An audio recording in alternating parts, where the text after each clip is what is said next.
Welcome to Kenton's videos. Enjoy the video. You start by eliminating basics fast.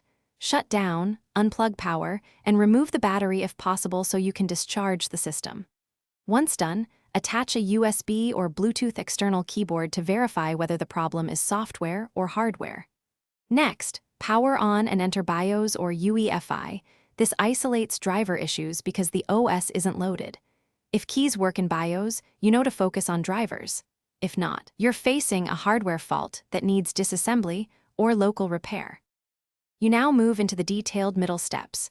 Open the appropriate service panel or remove the top bezel following your model's standard layout and organize screws so reassembly is simple.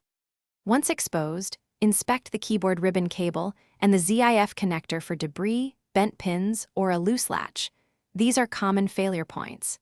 Use a small brush or compressed air, then clean contacts with 90% plus isopropyl alcohol. Reseat the cable securely, latch it, and boot to test before screwing everything back.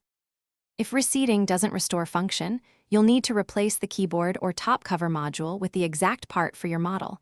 This resolves torn flex cables and damaged key matrices. Install the replacement carefully, reconnect the battery and power, then update or reinstall keyboard drivers in the operating system to ensure proper mapping. Once completed, run a full keyboard test. If keys still fail, inspect the keyboard controller board or daughter board. If that's damaged, make sure to consult a professional repair center rather than guessing. Thanks for watching. Consider subscribing if we helped you.